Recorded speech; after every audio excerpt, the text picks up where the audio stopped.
In an issue of the South Place Monthly Record Journal from 1928, there's an announcement of the construction of Conway Hall in London, which is to be the new home of the oldest surviving free thought organisation in the world. It details the layout of the building from the main hall to the club rooms to the library. It reads, "The principal entrance will be in Red Lion Square, where I'm standing now, and in a niche opposite the door will be a bust of Dr. Moncure Conway." Well, here is that niche, but quite clearly something's missing. It turns out that's quite the story, and it begins in 1832.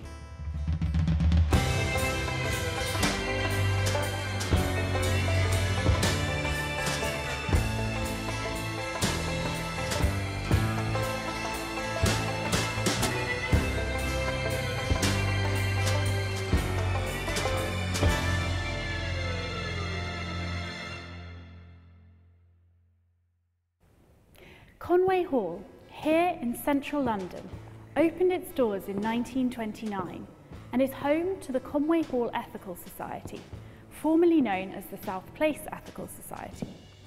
This centuries-old institution and charity is dedicated to the advancement, study, research and education of humanist, rationalist and ethical principles.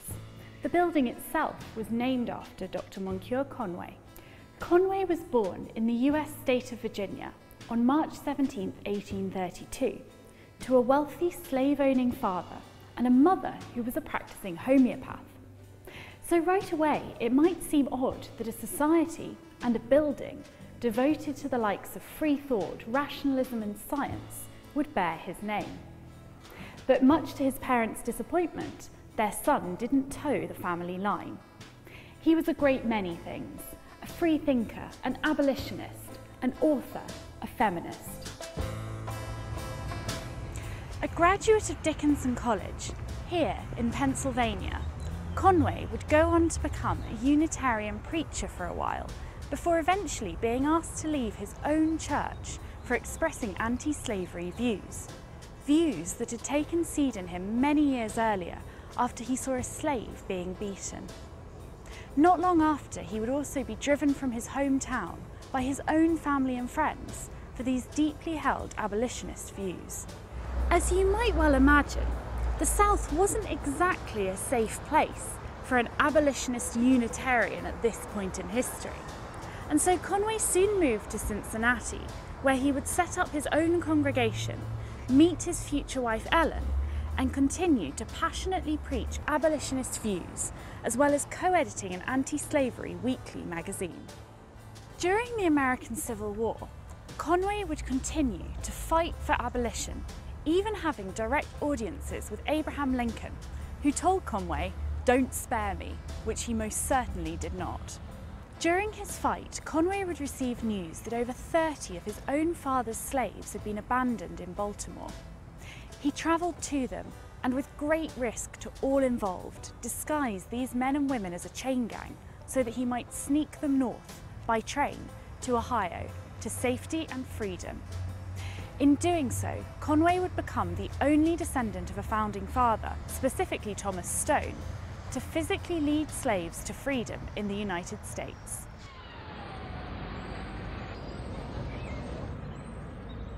In 1863, Conway headed to London at the behest of fellow abolitionists to present a case to Great Britain that the Civil War was primarily a war of abolition, of the freeing of the slaves, not of Confederacy. I think Conway was a unique figure. He was someone who was interested in so many different facets of what we understand as social change and life these days. But there are certain things that stick out in my mind, one of which is in 1871 at Hackney Town Hall. Unfortunately, with 4 other men, he took the platform and was giving a talk on why women should be treated equally. This is 47 years before women were unable to get the vote, and that was only a few of them at the time. I mean, in 1918 in the UK. So there's his ideas on feminism as such. Then there's also his ideas on the abolition of slavery. He had a bit of a tension with his abolitionist activities back in the United States, in that lots of the abolitionists were getting very kind of pro-war, and so he kind of took it upon himself to write to different abolitionists and get him letters of recommendation and money to go to England. During his time at the now demolished South Place Chapel, just a few miles from Red Lion Square in Finsbury Square, Conway slowly started to become disillusioned with religion and its trappings, and began to move towards a more humanist and secularist view of the world, and so too did the society. He became keenly interested in science and even visited Charles Darwin at Down House, writing of the experience. Because I was minister of the chief rationalist congregation and was endeavouring to transfer the religious sentiment from a supernatural to a scientific basis, he took pains to show me everything. So when he landed in England, he first met up with Peter Taylor, who was the MP for Leicester, and he was a member of South Place. And why he ends up with him is he's a very kind of radical politician, and Conway gives his first public lecture in England at South Place. And coincidentally, at the same time, his friend who was in Venice was like, "Hey, come to Venice, it's lovely here."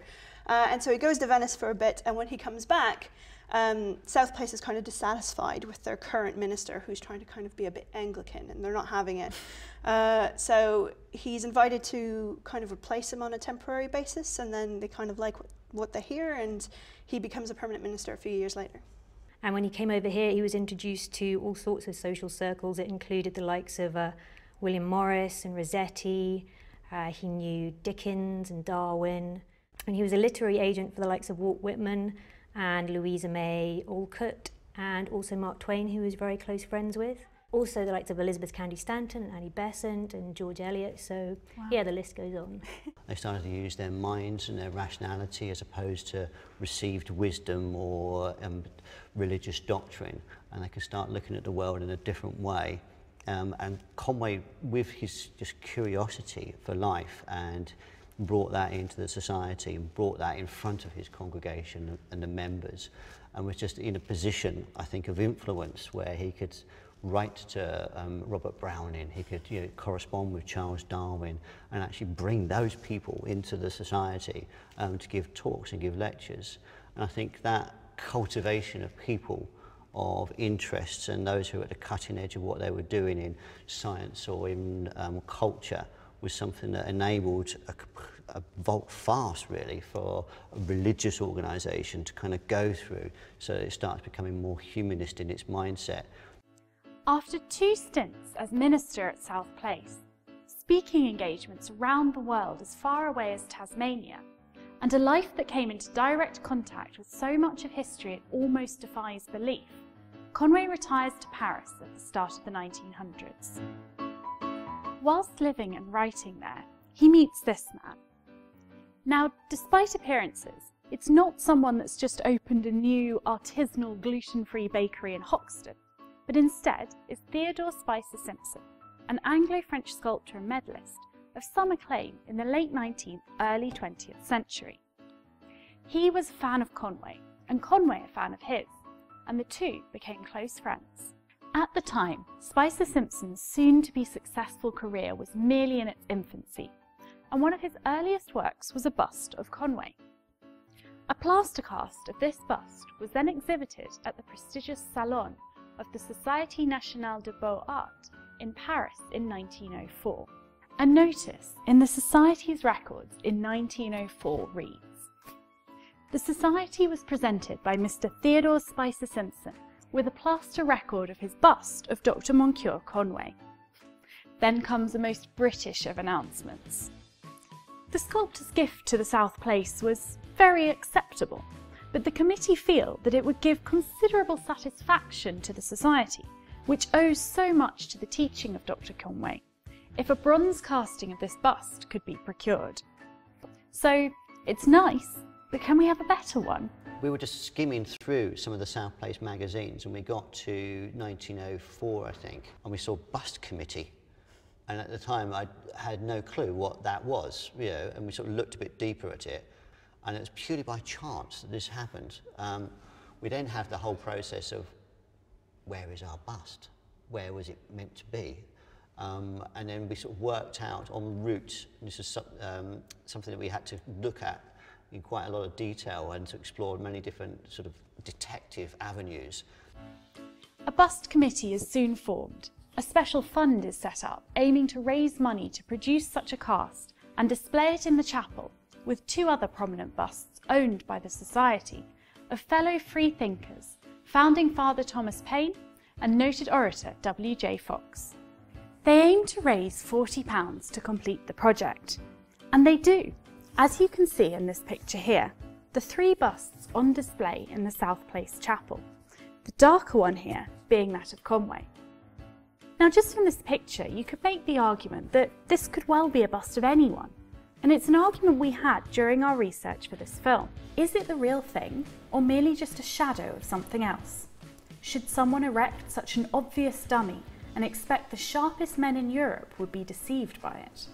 But we now know that it's definitely Conway. If all you've got is this kind of picture from a distance, how can you be sure that that is the same bust of Moncure Conway that should have been here originally? Well, yeah, it's a very good question, because there is a bust that we have in our library of George Jacob Holyoake. He's a chap who was imprisoned for blasphemy, and he also coined the term secularism. It's a black bust, it's marble, unfortunately got broken in 1973 and was patched together by an art historian who managed to put it together. That bust does, from a bit of an angle, look similar. And so at first when we looked at this silhouette in this 1927 photograph, it did look like, is that the George Jacob Holyoake? Then we looked at the records, and the records were saying clearly that the bronze bust of Moncure Conway was in between William Johnson Fox and Thomas Paine, which makes perfect sense because Paine, well, obviously Conway wrote a biography of, and William Johnson Fox was his predecessor. But for now, we're still in 1927, and South Place Chapel closes its doors, and the Society relocates here, to the newly built and named Conway Hall. So why then is that niche downstairs so deliberately built to house the bust of the man for whom the building was named empty in 2016? Or rather, why has Conway's bust never sat there at all? Not for one single moment. So all of the artefacts, the paintings and everything would have been taken away to be stored by some committee member or building committee person. And then obviously Conway Hall gets built and things should have been brought back. Now we had 2 of the busts up here and they were around until the 70s. So the plaster bust of William Johnson Fox and the one of Thomas Paine, they actually arrived. And there's a couple of photos that show that they were in the library, but there's no evidence whatsoever of the bronze of Moncure Conway. It seems pretty obvious when you walk in that there's that niche and there should have been something there. Why do you think no one ever looked at it and went, hang on a second, where's the bronze bust? Oh, Betty had it, we should go and ask her. I think what happens for our society, it's only recently been professionalised. Up until that point, the trustees, as volunteers, they were keeping everything going. And so you had the whole history of the society has been volunteer-led. And so what that means really is that the things they're interested in, so the concerts or the library or the talks and debates, each trustee would be interested in those particular areas, and there probably wasn't someone who could start putting things together in terms of looking at the niche even. It wasn't a question that was at the forefront of their minds, so we don't know. We haven't got the records. But then after 1928 there are just no more mentions at all of the bust existing. Nothing that we can find. We have scoured the archives. It may well be that at some point we will come across something in some other part of the archives, but at the moment, no, we can't see anything to say where it's gone. Wow, we'll have to see if we can find it then. That would be good. So Conway Hall lost their bust. A bust that, admittedly, until very recently they never even knew they had, but still. That may largely be because there's pages mysteriously ripped from the Society's records around 1927. Now, to lose one bust may be regarded as a misfortune, and people lose things when they move house all the time. But you can't just replace this. There aren't any 100-plus-year-old bronze busts of Moncure Conway turning up at car boot sales. We checked. There's not even any cheap knockoff ones for sale online where the bronze is really just rust-proof fence paint. No, this bronze bust of Dr. Conway was a one-off. Or so we thought. When we started to look into the history of this particular bust, we were just hoping we might find out what happened to it, who broke it or sold it or bought it or stole it or ate it. Well, to quote Dr. Ben Goldacre, I think you'll find it's a bit more complicated than that. So let's start with what we know. An original life-size bust is made by Spicer Simpson in Paris. He makes a plaster cast from this, exhibits it in Paris, then offers it to South Place, who, on the whole, would much rather a nice bronze one. This plaster cast has been lost to time, which isn't entirely surprising given the fragile nature of plaster and the absence of cheap and effective superglue 100 years ago. In fact, the last recorded sighting of the plaster is in catalogues of the Salon exhibition. The original mould, at this point around 1904, remains intact and in the possession of the artist, as he uses it to make the bronze version for £40 for South Place. It's made and displayed proudly in the chapel until they move in 1927, but we'll come back to that. Because it turns out, to our surprise, that this bronze request is not the only one made of Spicer Simpson. In fact, it's not even the first. He doesn't mass produce them and there aren't replicas made for souvenirs or anything like that. But our research shows us that he made at least two more that are identical. Two more whose whereabouts are also, seemingly, unknown today. In a letter in the Conway Hall archives from Eustace Conway, Conway's son, we discover that Spicer Simpson actually identified Conway's body after his death in Paris in 1907 and was instrumental in having his ashes shipped back to the US. Eustace goes on to thank Spicer Simpson not only for his work in this matter, but for the bronze bust of Conway that took pride of place at his memorial service in New York City.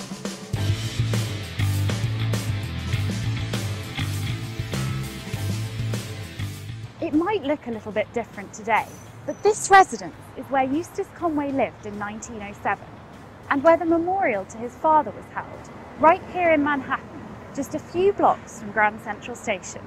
So we know for certain that 109 years ago, one of these fabled Moncure Conway busts was here, in this house. In Eustace Conway's letter to Spicer Simpson, he says, "The cast of your bust stood beside the speaker at our services, with evergreens behind it and looking very fine." Which raises two questions. Where did the bust come from in the first place? And where did it end up after that afternoon? Or is the answer to both questions the same? One theory that we briefly flirted with was perhaps it was returned to Conway's gravesite to sit atop some grand tombstone. After Spicer Simpson had Conway's ashes returned to the US following his death, there's scant information about what happened with them next. Well, it turns out that there's no grand headstone or monument befitting him. There's not a headstone at all, but simply this, a small stone flush for the Conway family here at Kensico Cemetery in Westchester. Tragically, in such a famous cemetery that's the final resting place of names such as Anne Bancroft and Lou Gehrig, we had to get the team at Kensico to dig into the archives to confirm that this modest stone was even here. But why Conway is so often a footnote in history, despite all his achievements, is another story for another documentary. What's clear from this is that we're still no closer to finding a bust. After trawling through mountains of art show catalogues from the period in which Spicer Simpson exhibited works, and there are a lot, we find out that in 1904 he held a small private exhibition in Paris in which the bronze bust of Conway was on display. Then, that very same year, the World Fair in St. Louis takes place, and there's a Conway bust on display there. The catalogues don't tell us what it's made of, but given the timeline and the difficulty of shipping a fragile plaster cast, we can assume that it's the very same bronze one that Spicer Simpson exhibits earlier in Paris. So it's highly likely that the South Place Ethical Society know of this when they're offered the plaster. They want their own bronze because the first one has found a new home across the Atlantic. The New York Authors Club was founded in 1882 and met here at Carnegie Hall. Its members range from writers such as Robert Louis Stevenson to presidents including both the Roosevelts, and Conway himself was its president for a time. We now know from art catalogues and other recently unearthed documents that Spicer Simpson himself recalls giving one of the busts to them. So it's not a huge leap to imagine that the bust travelled east from St. Louis to here in Manhattan. Now their president at the time of Conway's death was his successor, the playwright Bronson Howard, and he spoke at Conway's memorial just down the way. So it's not unlikely that he took the bust with him for the occasion. Then it pops up again in an art catalogue in the National Academy of Design Winter Exhibition in New York in 1910. But then, just like the one in London, the trail goes cold again for 106 years. And so, it's back to the drawing board. So, we have a missing bust in 1910 in New York. And another one missing in 1927 from this very building. Our own records show nothing of what happened here, so we figured, or rather hoped, that there might be something in the records of the New York Authors Club. There wasn't. No point dragging this out. They disbanded in the 1970s, and their bookkeeping was, ironically, patchy at best. But in searching for those records, we find another record of another bronze bust of Moncure Conway, but this one is by William Dryan Paddock. It's listed for sale at an auction in New York in 2006. It's got a picture, this picture. It is it's difficult to go for that, scientific certainty or that sort of logical precision. However, I think when you look at the silhouette of it, and you look at the silhouette of the the bust that we've seen online, I applied my PhD skills, which are in the history of art, and took a detailed looked at the evidence, looked at the records, and sort of worked out if we moved moved it into a certain direction where the camera probably took the photograph, there isn't any doubt in my mind that it is actually the same bust. And then when we start looking at the records that say that there were more than one bust produced by Theodore Spicer Simpson, then it becomes, this is all linking together to say that that was definitely the bust. Okay, so let's assume the auction house and the seller has attributed the bust to the incorrect artist. It's more than likely. So the question is this the lost bust from the New York Authors Club, or even Conway Halls? Again, no, because the auction details list the provenance of the bust as the Thomas Paine National Historic Museum in New Rochelle, USA, which kind of makes sense. I mean, from Conway's perspective, Thomas Paine was a very important figure to him, and Conway felt that he'd been sort of shrouded, he said, in this sort of mystery and legend, and therefore his proper place in history hadn't really been set. So he felt this biography was really important to set the record straight and to make sure Thomas Paine's reputation was intact, because he was one of the founding fathers of America, and was very important in raising ordinary people's spirit to stand behind the need for revolution and for America to have its own freedom and independence. And it's these things that Conway felt was important to represent in the biography, and also his important works. And no one had really done that up until when Conway did it. So that's why it's so important, because it reminded people that Thomas Paine was an important figure, that wasn't just, he was sort of portrayed as a sort of mad, anti-religious person. And not only did he write the biography, but he also edited Paine's collected works, so he brought all of his works together. So they're two really important pieces of work for anyone wanting to learn about and understand Thomas Paine. And do you think Conway sort of felt that his ideas were building on those of Paine's? Yes, very much so. The two of them very strongly supported the emancipation of slaves. Also, they were both free thinkers. They were always questioning orthodox religion and trying to come up with better ways for society to be. So yes, I think he saw very much himself in Thomas Paine. So we Google the Thomas Paine National Historic Museum. It doesn't exist. But the Thomas Paine National Historical Association does. And it's just a couple of hours' drive north from Eustace Conway's house in Manhattan. The Thomas Paine National Historical Association was set up here in New Rochelle, upstate New York, where Paine resided, in the late 19th century to educate people about the life and legacy of Thomas Paine, one of the founding fathers of the United States and a leading revolutionary and political activist in his time.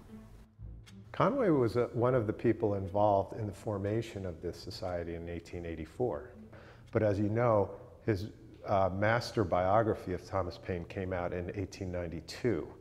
And he was very much a part of the free thought era of the time. And many of the important people involved in the free thought movement got together and formed the Thomas Paine National Historical Association. He was a great supporter of the organization, and he actually ended up donating a number of artifacts to the association. And he was president of the association for 1 year in 1906, unfortunately a year before he died. Part of the reason that we're here today is to see a bust of Conway that we had a copy of but managed to lose. I believe you had a similar bust at some point. How did you get it and what happened to it? Do you know where it came from? I have to admit, I do not. Brian might know where we had it and what became of it, but I'd have to look that up and talk to some of the past presidents. Okay. Yeah. Okay, should we just leave that? Okay, the bust is a touchy subject, clearly. So we do some of our own digging. We talked to all sorts of people and we established there was definitely a Spicer Simpson Conway bust in New Rochelle, but no one knows for certain how it got there. Then, around the time of the auction listing, the roof of the association falls in and lots of valuable artefacts are left under a tarp during repairs. And during this period, the Conway bust gets stolen. Nothing else, so far as we know, just that. Perhaps science got it wrong. Perhaps curses are real and there's one on this bust. Or else, something just doesn't add up. So, given what we know via our chats with various people past and present at the Thomas Paine National Historical Association, mixed with some pretty basic deductive reasoning, let's assume that somehow the New York Authors Club bust makes its way here, the roof collapses, it gets stolen, and then someone sells it at auction whilst telling the auctioneer precisely where they stole it from. Let's assume that. Let's assume that for the vast sum of $475, which is what it sold for at auction, that's what happened. Let's assume that's not impossible, and that, however improbable, that it must be the truth.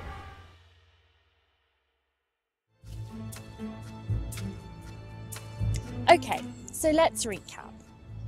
Somehow, our bust here in Manhattan heads up the road to New Rochelle.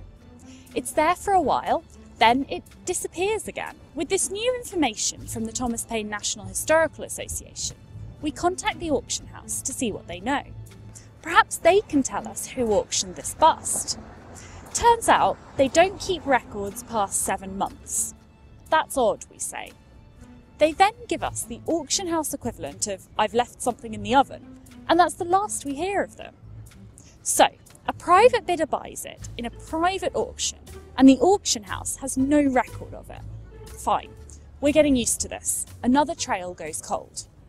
Until the private buyer lists the artwork with the Smithsonian Institute in Washington, D.C., the world's largest museum and research complex. The listing with the Smithsonian corrects a few inaccuracies from the auction listing. Namely, it correctly attributes Spicer Simpson as the artist. It also says that on the bottom of the bust is the number 3 in a circle. So there's 3 busts. There has to be, right? That's elementary mathematics, my dear Theodore. Ours, this one, and, well, another one, which is another investigation altogether. In the meantime, this listing at the Smithsonian does tell us who bought the bust at the auction. An art collector by the name of Richard McGrath. And he's in the phone book. And Connecticut. This is the Southington Country Club, Connecticut, a place that has no real significance in the life of Moncure Conway until today, because today it's got a special visitor.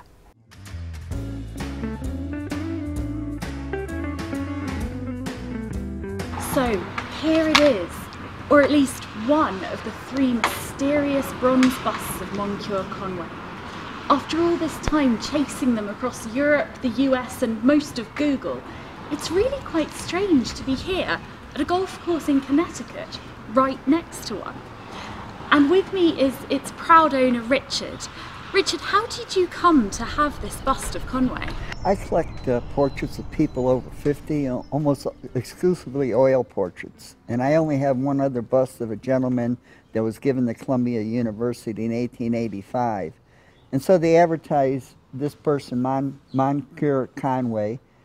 They didn't know who the artist was, but I looked him up and he had a very interesting life. And so even though sculpture doesn't have the nuances that an oil painting does in presenting somebody to you, it still was an interesting bust, and it was more interesting that they didn't know who did it, even though they knew who the person was. And so it took me a couple of months to find out that it was Theodore Spicer Simpson that was the actual creator of the Moncure Conway bust. When you bought this bust, it came from the Thomas Paine National Historical Association, I believe. Do you know how it came to be up for auction? Well, the only thing I knew was who the person was. I didn't know where it came from, and I didn't know who the artist was. And so once I determined who the artist was, I just kept on researching, and the Thomas Paine Museum popped up. And so I made a miscellaneous phone call out of the blue to the Thomas Paine Museum, and I said, "Are you familiar with the bust of Moncure Conway?" And they indicated that they were, and they no longer had it, but they would like to have it back.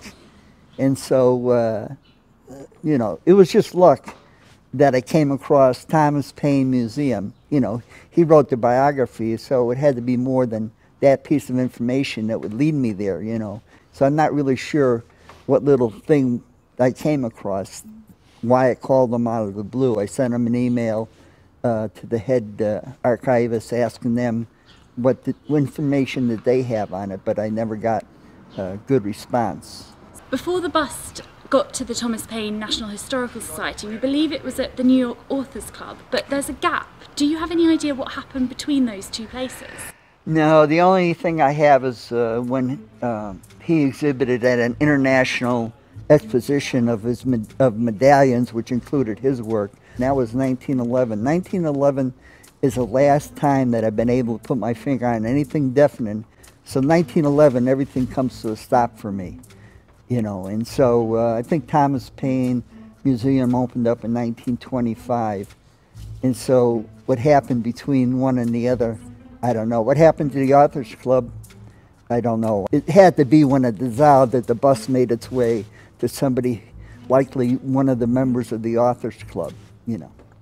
But I don't know who that is. And I have no other information after 1911 what happened to the bust. Having now actually seen one of these busts, we took some time to take some pictures and measurements of it. Then, for curiosity's sake, we fired a few emails back to London to check the size of the bust against the size of the niche in the foyer at Conway Hall. And, well, it's almost as if the niche was specifically built for a bust of this exact size. So that's 2 busts. One in Connecticut. And another one, well, not here. But unless Spicer Simpson can't count, there has to be a third. That's when this turns up. A book that's been out of print since 1962. A book that's not even listed on Amazon. It's Spicer Simpson's rare photo autobiography. In it, he talks of his life and work, focusing predominantly on that for which he's most well known, his medals, many of which are deep in the archives of the National Portrait Gallery in London. But for about half a page, a quarter of the way in, he talks about his friendship with Conway, how he identified his body, and the story behind that. Then, as an almost throwaway comment, he says he made 3 bronze busts of Conway. I made a life-size bust of Conway, and 3 replicas were cast in bronze. One was given to Dickinson College, Pennsylvania, by Andrew Carnegie, another to South Place Chapel, London, and the third to the Authors Club in New York. So, on Spicer Simpson's own word, it's back to Pennsylvania. Conway is still held in great esteem here at Dickinson as one of their most famed alumni. The new library building used to be another Conway Hall, and behind me is the new Conway Hall. There's also a Conway Street on campus and a huge Conway archive. So I guess it makes sense that they'd have a bust of him as well. And remarkably, here it is. Not lost, broken, stolen or sold, but exactly where Spicer Simpson said it would be a century ago. Jim, how did you end up with the bust? We're not entirely sure when the bust first came to Dickinson. I suspect that it came at the same time that Conway Hall was first dedicated, because the bust was so new at that time, and Andrew Carnegie was personally involved with both funding the building and with Spicer Simpson and Conway in producing the bust. So we think it's been here at Dickinson ever since it was crafted. While Conway was alive, he was a very active alumnus and kept in active touch with the college and with other officers of the college, would come back for alumni events and received an honorary degree from the school. And the fact that a building was named for him still in his lifetime is also demonstrates his importance to the school. Did you know that yours wasn't the only bust before we got in touch with you? I didn't know. I usually suspect when you have something of that sort that more than one copy was made. So I think most people assume that when an artist creates any type of work that they truly are one of a kind, but oftentimes that was not the case because there would have been more than one audience interested in it. There might have been multiple family members interested in having a portrait, and so the artist would make several copies of the same portrait at the time. Or someone like Conway, who has a following and has friends like Andrew Carnegie interested in promoting his name as well, that he would be willing to pay to have busts of Conway in multiple places. And so, in 2016, that's where we stand, with the frankly absurd tale of these acclaimed busts of this incredible man. One in the hands of a private art collector, one at his old college Dickinson, and the other vanished without a single trace. All of which leaves the iconic Conway Hall with an empty niche in its foyer. But the thing is, Dr. Moncure Conway was always a man ready to embrace new technologies. This is a colour photo of Conway, which was taken in 1907 by Edward Steichen, one of the most acclaimed and famous photographers of his, or indeed any time. He was one of the world's first ever photographers of fashion, and in 2006 his photo, The Pond Moonlight, sold for what was then the highest price ever paid for a photograph, $2.6 million. Now, true and commercially available colour photography didn't arrive until a little later with the Lumiere's autochrome process, but Steichen would manually apply layers of light-sensitive gum to the paper to create the illusion of true colour. It was this process that he used when photographing Conway in this image at Dickinson College in 1907, the year of Conway's death. Conway had spent his life delightfully curious about new technologies and scientific discoveries, and so must have been thrilled to have been a subject for this experimental procedure in colour photography. The result is the only known colour photograph of Conway. And so, with that in mind, we think that the man who rubbed shoulders with everyone from Dickens to Darwin and Lincoln to Whitman would be an ardent supporter of what we've got planned next. or rather, what we set in motion back at Dickinson. Thanks to the cooperation of the good people at Dickinson, we've been given an all-access pass to an original of Spicer Simpson's Conway bust.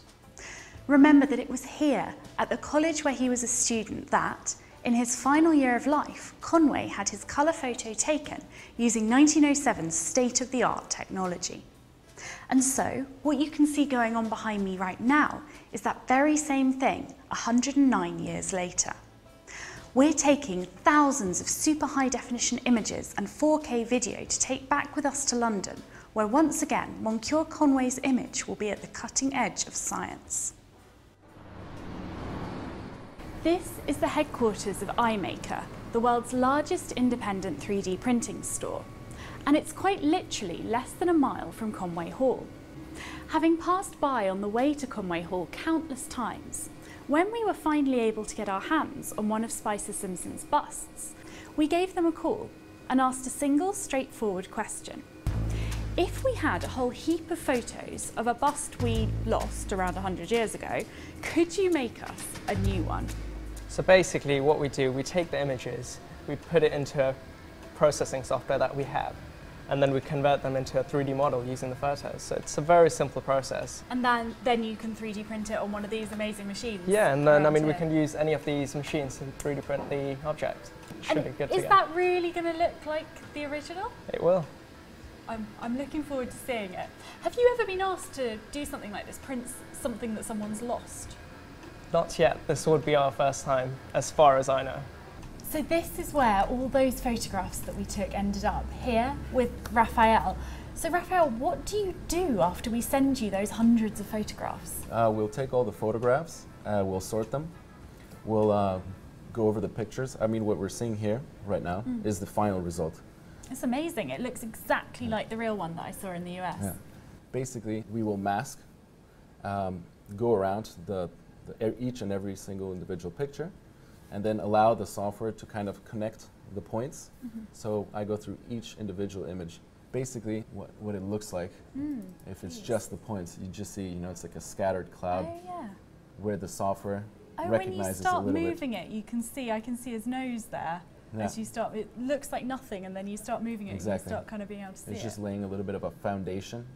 So how do you go from this collection of dots to that beautiful image that we saw right at the beginning? Think about it like layers, if you're working with Photoshop or something like this. So again, it's recognized all these points, it's now brought it together. We can see if we like it or not. So what we have here is just the file of the mesh. So the texture hasn't come through. The texture we will apply later, once we have the completed form and our subject. So here we would have designers correcting. Again, we've set the parameters for the printing. So what the slicing software does, it establishes the coordinates of where the nozzle will be moving at certain times. So the printer just prints. So am I right in thinking this sort of thing just wasn't possible 5 years ago? It is fairly new, again at this desktop level. So it's constantly being improved. You have now also other resins which are more light sensitive. And we start seeing things on Kickstarter, whether you can just provide a source of light such as an LCD screen, and that is enough itself. So it's quite amazing. Detail-wise, I'm not too sure what they can achieve, but again, this is, all being explored and just getting better. With what we've seen here today at iMaker, in my mind, it's impossible to think that an inquiring, curious mind like Conway's, a man who embraced the new scientific processes and thoughts of his time, from natural selection to colour photography, wouldn't be delighted to be involved with technological innovation such as this. Conway was such an advocate for cutting-edge scientific inquiry, for cultural inquiry, and for understanding how the world works. That he very much would have been, I think, approving of anything that sort of used technology as we understand it now, or as even he understood it with photography, in terms of if it's missing and it needs to be replaced, we can do it like that. I think he certainly appreciated classical ways of doing things, but he certainly also liked to push the boundaries at the same time. He did it in literary and intellectual circles, but I think he would definitely be interested in how does that work. I can see him being very curious about that. How long will this version last? Will it last as long as the real one would have if we hadn't lost it, obviously? It should last around 100 years. I mean, it is ABS plastic, so... So it won't break down. No, We won't it have won't to come back degrade to or you anything, next no. week and get another one No. printed. The Conway Hall Ethical Society, whose roots stretch back to 1787, has had a remarkable history. It's the oldest free-thought society in the world. Its home, Conway Hall, has been a prominent central London landmark since its construction in 1929. It's hosted lectures from a veritable who's who of humanist, secular and scientific history. From Bertrand Russell to Annie Besant, from H.G. Wells to Professor Brian Cox, and from Jacob Bronowski to Moncure Conway himself. And yet, as long as Conway Hall itself has stood, not 5 minutes from here, something's been missing. That whole time, since 1929, there's been an empty niche in the foyer. And at long last, in 2016, it's time to fill that void. Now all we have to do is wait. Wait for a dramatic reappearance.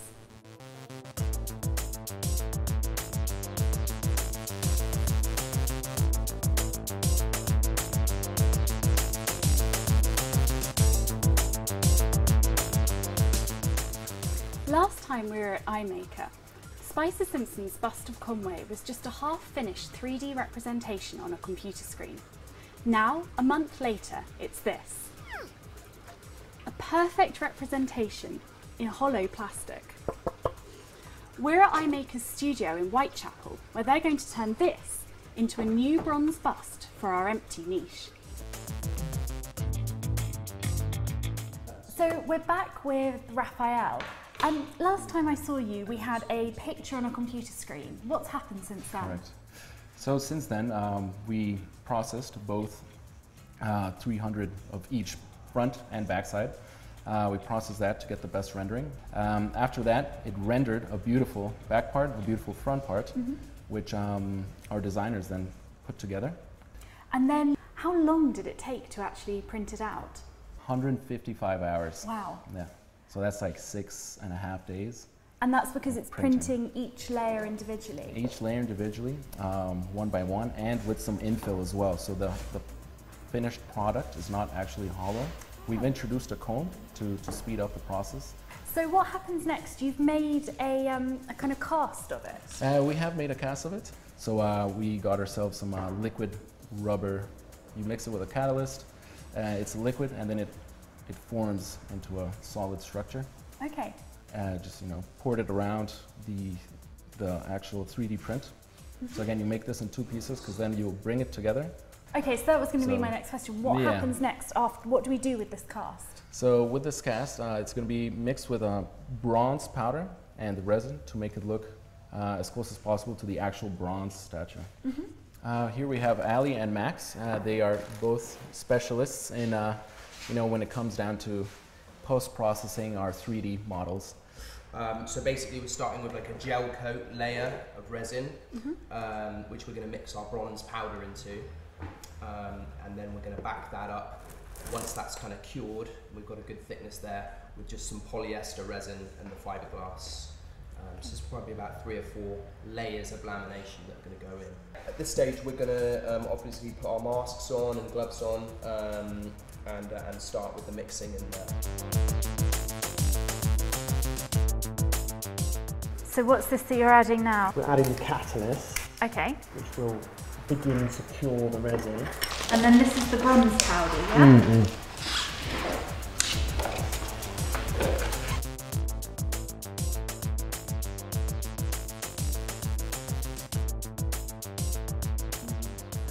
And you've got 2 halves here, so at what stage do they get joined together? Once you've done all the fiberglassing, we'll do like a squeezed layer, which is basically like a thicker layer that we'll put all around the outside of both halves. Okay. and then while that's still wet, we'll sandwich the two layers together. And that sticks and them. Wait for that to cure, and then we should be able to take the mould apart. Okay, I'm really looking forward to seeing it. And so we wait once more, except that now, once the resin is set, the next time we see the bust, it will be in its rightful place in the foyer of Conway Hall.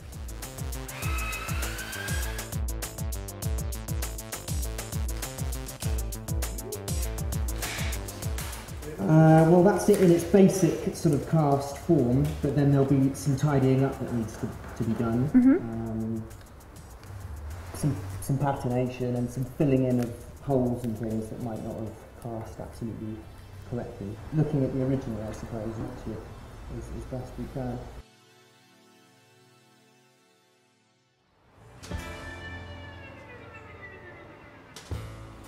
When we started on this adventure of the empty niche, this hunt for the long-lost bust of Moncure Conway, we didn't know what we'd uncover. As it turned out, we discovered that this work of art, much like the man himself, had quite the story to tell. Where the original bust that's meant to be in that niche has ended up, we still don't know. Maybe it was simply misplaced or broken by a mover. Who then knows why such a thing would go unrecorded or covered up, with pages seemingly vanished from the Society's records? Or maybe it's buried in a private art collection somewhere in the world, its owner blissfully ignorant that we've been looking for it. Or maybe someone chucked it off a waterfall. Maybe we'll never know. What we do know is that now, at the tail end of 2016, using technology that Conway could never have imagined, but would have no doubt been fascinated by, the niche is about to be empty no more. As Dickens wrote, the pain of parting is nothing to the joy of meeting again. And so, like the man himself, 3 busts of his image have journeyed across the world, as have we in pursuit of them. We lost one, we found 2, we photographed it, built a CGI simulation of it, 3D printed it, made a mould of it and filled it with bronze and resin. And now, almost 100 years behind schedule, Conway has come home.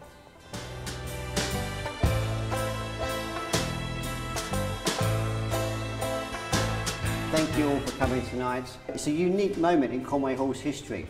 Really, we're celebrating something that should have happened on the 23rd of September 1929. So we're only 87 years, 1 month and 5 days late.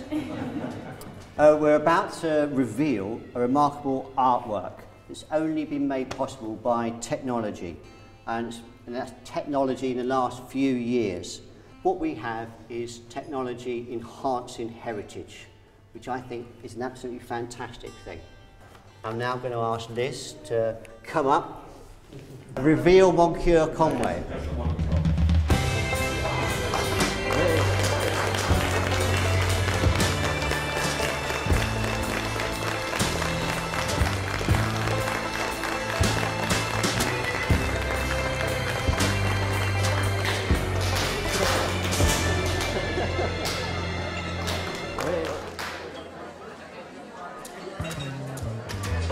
What do you think Conway would have made of all this and the technology that we've used to bring him back to life?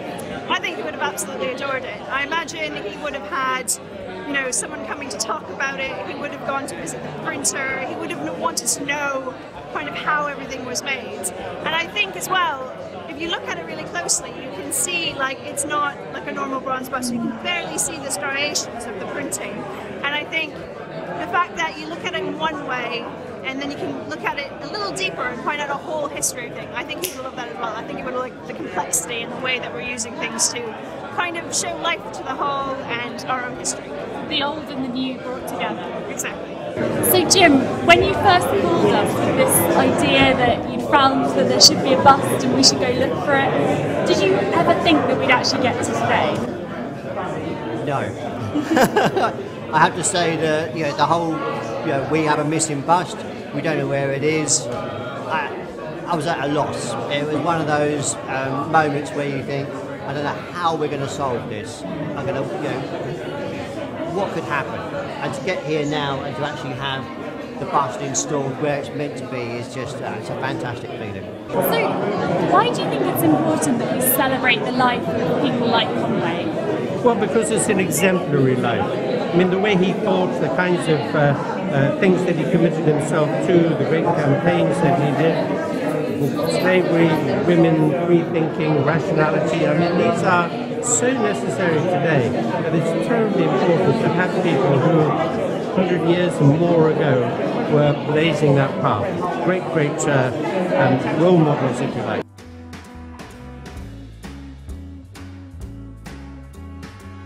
Moncure Conway remains a man who, sadly, much of history has forgotten. His peers, friends and colleagues who spoke so highly of him, Charles Dickens, Charles Darwin, Abraham Lincoln and, yes, Arthur Conan Doyle, who regularly lunched with Conway just 5 minutes from where I'm standing, have become household names. Perhaps now, as his likeness sits in its rightful place, gazing out onto Red Lion Square from the building that bears his name, we can begin to correct that oversight. For Conway himself once wrote, as he wandered the art galleries of London, "Culture means not a mere eclectic importation of select facts and truth, but their recombination in obedience to a new virtual principle related to a further idea and wider purposes." Spicer Simpson's sculpture is not just a likeness, our new bust not just a recreation, it's a modern embodiment of all that he stood for and fought for. A reminder, not just of a person, but of the power of ideas and the principles of the Conway Hall Ethical Society itself, of issues that are still sadly and painfully relevant today, of ethics, equality, rationalism, education, humanism, and scientific thinking. Amongst his books and writings, Moncure Daniel Conway died alone in his Paris apartment on November 15, 1907. On October 28, 2016, his legacy lives on.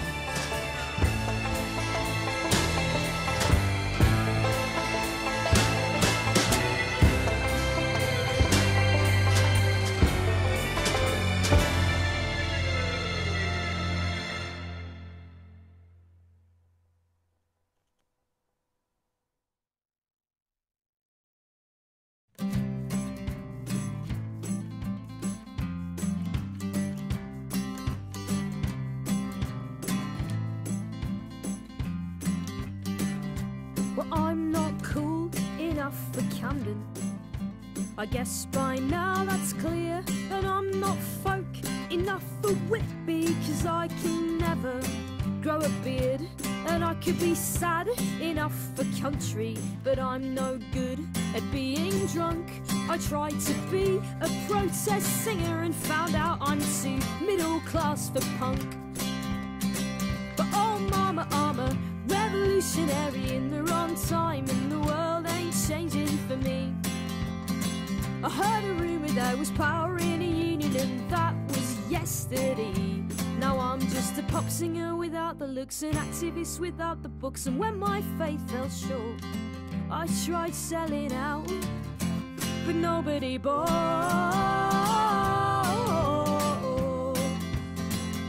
But nobody bought. Well, I'm not cool enough for Ireland, I guess I'll never be. And I'm not rock enough for rough trade, and baby, that's just fine by me. And I could be cross enough for stand-up, but I've no timing for a joke. I guess one day I'll just accept I'll never get on Cambridge folk. But oh mama, I'm a revolutionary in the wrong time, and the world ain't changing for me. I heard a rumour there was power in a union, but that was yesterday. I'm just a pop singer without the looks, who never understood the books on the old Marxist thought. I tried selling out, but nobody bought.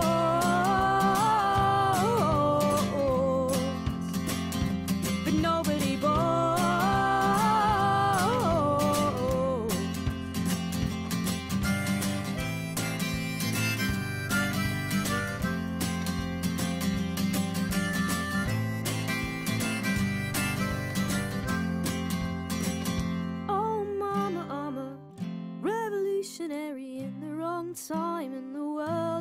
changing tonight. I heard a rumour there was power in a union, and that used to be right. When I never understood the books, I'd sooner try and write the hooks. That's when you know you ought to try selling out. But nobody bought,